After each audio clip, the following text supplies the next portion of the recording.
हाँ, तो चलिए आज देखते हैं समास परिचय। तो पहले देखते हैं समास की परिभाषा। दो या दो से अधिक शब्दों के योग से जब नया शब्द बन जाता है तब उसे सामासिक शब्द और उन शब्दों के योग को समास कहते हैं। जैसे कार्यकुशल, कुशल का क्या हो जाएगा? कार्य और कुशल। अब देखते हैं समास का जो प्रकार होते हैं, समास के 6 प्रकार होते हैं। पहला होता है द्वंद्व समास, इसमें दोनों पद प्रधान होते हैं। दूसरा है तत्पुरुष समास, इसमें उत्तर पद प्रधान होता है। तीसरा है अव्ययी भाव समास, इसमें पूर्व पद प्रधान होता है। चौथा है कर्मधारय समास, पदों में विशेषण, विशेष या उपमान, उपमेय का संबंध होता है। पांचवा आपका है द्विगु समास, पूर्व पद संख्यावाची होता है। छठवां होता है आपका बहुब्रीहि समास, बहुब्रीहि समास होता है, इसमें कोई तीसरा पद प्रधान होता है।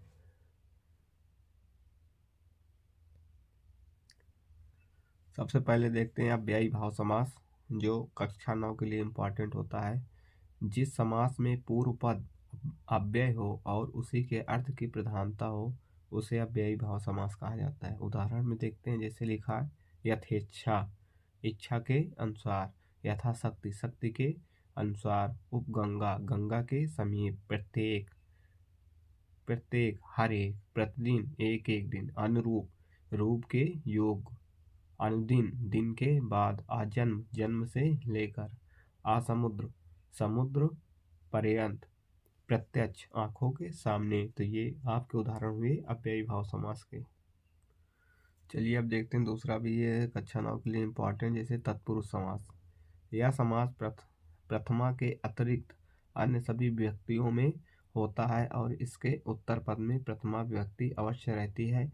इसके पूर्व पद की जिस विभक्ति का लोप होता है वह समस्त पद उसी विभक्ति का तत्पुरुष समास कहलाता है। अर्थात इसमें हम देखते हैं जब शुरू होता है, अभी आएगा, जैसे आपके सामने दिख रहा है सबसे पहले द्वितीय विभक्ति, तो इसका समास विग्रह कैसे होगा? जैसे इसमें आते हैं भय प्राप्त, भय को प्राप्त, धन प्राप्त, धन को प्राप्त, जैसे द्वितीय विभक्ति कर्ता ने कर्म को, ऐसे।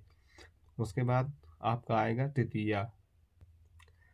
तो यहाँ पे हमने द्वितीय में देखा, जैसे हम लोग कारक पढ़ते हैं, कर्ता ने कर्म को कारण से, ऐसे पढ़ते हैं ना, उसी प्रकार जब द्वितीय आता है भय प्राप्त, तो भय को प्राप्त। देखते हैं तृतीय तत्व, उसमें जैसे हरित्रात, हरित्रात में क्या लिखा? हरि द्वारा रक्षा किया गया। सुख युक्त, सुख से युक्त। बाण हत, बाण से मारा। चतुर्थी में देखते हैं, चतुर्थी तत्पुरुष में पद लोभ, पद का लोभ, इसमें चतुर्थी है। ज्ञान लोभ, ज्ञान के लिए लोभ। सत्याग्रह, सत्य के लिए आग्रह। देखते हैं यहाँ पास पंचमी तत्पुरुष, जैसे लिखा है राज भय, राजा से भय। पाप मुक्त, पाप से मुक्त, पाप से मुक्त। धर्म भ्रष्ट, धर्म से भ्रष्ट। रोग मुक्त, रोग से मुक्त।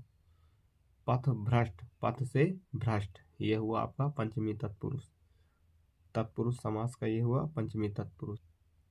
अब देखते हैं षष्ठी तत्पुरुष, तत्पुरुष समास का देखते हैं षष्ठी तत्पुरुष। राजपुरुष, राजा का पुरुष, नरपति, नरों का पति अर्थात स्वामी। विद्यालय, विद्या का आलय, घर। राजनीति, राजा की नीति। देव पूजा, देव की पूजा। फिर आता है सप्तमी तत्पुरुष, जलमग्न, जल में मग्न। युद्ध निपुण, युद्ध में निपुण। शास्त्र निपुण, शास्त्र में निपुण। ईश्वर भक्ति, ईश्वर में भक्ति। ये आपका हुआ तत्पुरुष समास के 7 प्रकार। उसके बाद हम आते हैं तीसरा नंबर पे, जो हमारा होता है कर्मधारय समास। ये बोर्ड पेपर कक्षा 10 से 10 के लिए इम्पोर्टेंट माना जाता है। जहाँ पूर्व पद विशेषण तथा उत्तर पद विशेष होता है और उत्तर पद प्रधान होता है, वह कर्मधारय समास होता है। जैसे पीताम्बर, पीला है अंबर वस्त्र। नीलांबर, नीला है जो अंबर वस्त्र। सज्जन, श्रेष्ठ मनुष्य। महापुरुष, महान है जो पुरुष। श्वेतांबर, श्वेत है जो अंबर वस्त्र। महात्मा, महान है जो आत्मा। चंद्रमुख, चंद्रमा के समान मुख। दुष्कर्म, बुरा है कर्म जो। नीलांबुज, नीला है अंबुज अर्थात कमल जो। नीलाश, नीला घोड़ा। महादेव, महान है देवता जो। श्रेष्ठ पुरुष, श्रेष्ठ है पुरुष जो। ये आपके हुआ कर्मधारय समास। कर्मधारय के बाद आते हैं दीर्घ समास। ये भी कक्षा 10 के लिए बोर्ड पेपर इंपॉर्टेंट होता है।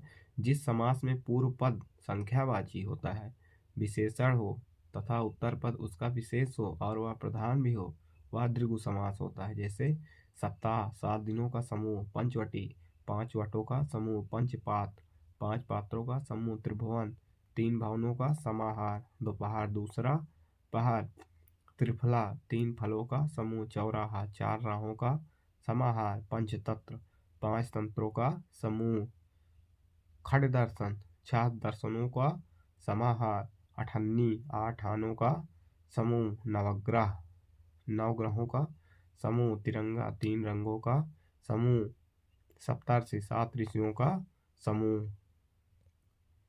उसके आगे देखते हैं पंचमुख 5 मुखों का समूह, सप्त धान्य 7 धान्यों का समूह। फिर आता द्वंद्व समास जो कि कक्षा 10 के बोर्ड पेपर के लिए इम्पोर्टेंट होता है। जिस समास में दोनों ही पद प्रधान होते हैं तथा बीच में और शब्द का लोप होता है, वह द्वंद्व समास होता है। जैसे लिखा है अमीर गरीब, तो हो जाएगा इसका अमीर और गरीब। धर्माधर्म, धर्म और अधर्म, गंगा यमुना, गंगा और यमुना, वेद पुराण, वेद और पुराण, स्त्री पुरुष, स्त्री और पुरुष, भीमार्जुन, भीम और अर्जुन, तन मन, तन और मन, राजा रंक, राजा और रंक। उसके बाद ये हमारा लास्ट है बहुब्रीहि समास, जो कि ये कक्षा 10 बोर्ड पेपर का इम्पोर्टेंट। जिस समास में ना तो पूर्व पद प्रधान होता है ना ही उत्तर पद प्रधान होता है, दोनों पद मिलकर किसी अन्य पद के विशेषण होते हैं, वह बहुब्रीहि समास होता है। जैसे पीताम्बर पीला है अंबर, जिसका अर्थात कौन है, श्री कृष्ण। तिलोचन 3 है लोचन, जिसके अर्थात भगवान शिव। चतुर्भुज 4 है भुजा, जिसकी अर्थात ब्रह्मा। चक्रपाणि चक्र है हाथ में, जिसके अर्थात विष्णु। नीलकंठ नीला है कंठ, जिसका श्वेत केश, श्वेत है केश जिसके गजानन। गज की तरह है आनंद, जिसका गणेश। पंचानन 5 है मुख, जिसके शिव। महात्मा महान है आत्मा जो, या महान है जो आत्मा। उसके बाद लिखा है विषधर, विष को धारण करने वाला। चंद्रमुखी चंद्रमा की तरह है मुख, जिसका। गंगाधर गंगा को धारण करने वाला शिव। मीनाक्षी मीन मतलब होता है मछली की तरह आंखें, जिसकी। कलाधार कलाओं को धारण करने वाला अर्थात चंद्रमा। समास की परिभाषा देख लीजिए एक बार और। समास का अर्थ होता है संक्षेप में लिखना। जैसे जब 2 या 2 से अधिक पद मिलकर एक नवीन पद शब्द की रचना करते हैं तो इस संक्षिप्तीकरण को समास कहा जाता है। आप लोग हमारे YouTube चैनल को सब्सक्राइब करिए, वीडियो को दोस्तों के साथ शेयर करिए। और आप लोगों से एक ये इम्पोर्टेंट सूचना है, मेरी वीडियो जहाँ जहाँ भी जा रही है बेटा, ये सूचना है, ये जो CBSE बोर्ड वाले CBSE बोर्ड के स्कूल वाले हैं, ये हिंदी और संस्कृत को बेटा कुछ इस समय नहीं समझ रहे हैं। तो उनसे मेरा हाथ जोड़ के विनम्र निवेदन है कि ये जो चोचलेबाजी कर रहे हैं इंग्लिश में कि इंग्लिश ही सब कुछ है, तो ऐसा नहीं होना चाहिए। हिंदी, बिना हिंदी के जीवन आपका उजागर नहीं हो सकता है, चाहे वो किसी भी क्षेत्र में। आप चाहे जितना अंग्रेजी पढ़ लिख लेंगे, कुछ भी कर लेंगे, लेकिन बिना हिंदी के कुछ नहीं होने वाला। इसलिए उन CBSE बोर्ड के विद्यालयों से मेरा हाथ जोड़ के विनम्र निवेदन है कि वो ऐसी अराजकता ना करें हिंदी को लेकर। सारे सब्जेक्ट को आप महत्व दे रहे हो, उनको महत्वपूर्ण बताया जा रहा है, लेकिन वही हिंदी संस्कृत के लिए एकदम नील किया जा रहा है। मालूम नहीं इन लोगों के अंदर क्या हो गया, ये नहीं समझ में आ रहा है। वो भी एक सब्जेक्ट है भैया, पुरातन संस्कृति है, भारतीय संस्कृति संस्कृत से जुड़ी हुई है और उसी संस्कृत से हिंदी भाषा निकली है। तो आप लोग इनको संजोए रखिए, इसके विकास और विस्तार में अपना योगदान करिए और अपने अध्यापकों का सपोर्ट करिए। ज़बरदस्ती करने से कोई मतलब नहीं होता है।